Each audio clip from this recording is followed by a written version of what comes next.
kalau ada teman-teman Kristen di bawah yang sanggup untuk menjawab ini, nggak masalah. Karena kalau kita baca secara literal, Hautos di sini kita naikkan mengganti nama Yesus, itu terbaca akan tetapi Saulus semakin besar pengaruhnya dan ia membingungkan orang-orang Yahudi yang tinggal di Damsyik karena ia membuktikan bahwa dia adalah Mesias, dia adalah Kristus. Nah, ini kalau kita baca korelasinya di Matius 4 dan 24 nomor 4 dan 5, ini warning dari Yesus loh. Betul. Ini warning dari Yesus. Sebab banyak orang yang akan datang memakai namaku dan berkata, akulah Kristus, akulah Mesias. Betul. Betul. Tapi kalau diganti kata Yesus di KPR 922 juga nggak nyambung. Karena dia membingungkan banyak orang katanya. Itu nggak nyambung.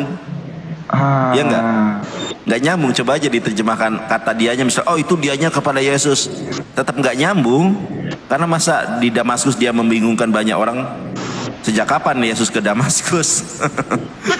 Nah, itu.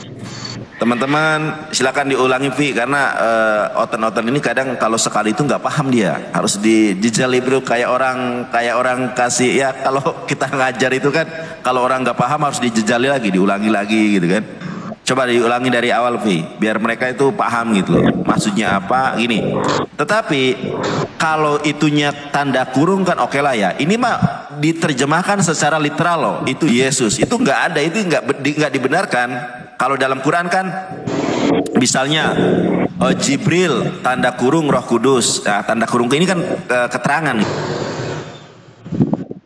Itu bukan tanda kurung, itu benar-benar terjemahannya menjadi Yesus. Sementara di dalam bahasa Yunani-nya nggak ada kata Yesus, nggak ada kata Yesus. Dijelasin lagi bang. Oke, Alfi ulang pelan-pelan. Yang pertama, kisah para pewarta ini ditulis oleh Lukas yang adalah seorang tabib, juru tulis Paulus gitu ya. Teman-teman bisa membacanya di Alkitab Sabda nanti teman-teman. Lalu Lukas membuat cerita di dalam kisah para rasul pasal 9 ini. Kita kalau baca dari 20 atau dari awal perikopnya itu begini teman-teman. Ya, Saulus dalam lingkungan saudaranya. Dan setelah ia makan, pulihlah kekuatannya. Ini berbicara soal Paulus. Betul. Nah, Saulus tinggal beberapa hari bersama dengan murid-murid di Damsyik. Nah, masih berbicara soal Paulus. Nanti saya jawab di VT Bang Alfi. Langsung di atas aja Ferudi. Langsung di atas, jangan di VT. Ketika itu juga ia memberitakan Yesus di rumah-rumah ibadat dan mengatakan bahwa Yesus adalah anak Elohim. Nah, ada 2 kali terjemahan nama Yesus muncul di nomor 20. Betul. Kita baca, Kai eutheos entais sunagogais ekirosen ton Kriston. Di sini mengutip Kristus bukan Yesus loh. Hoti hautos bahwa dia estin adalah hohuyos toteo, anak Elohim. Kan gitu. Jadi 2 kali nama Yesus muncul di terjemahan nomor 20 itu adalah hasil yang diada-adakan pihak penerjemah. Betul. Kita ke 21. Kita ke 21.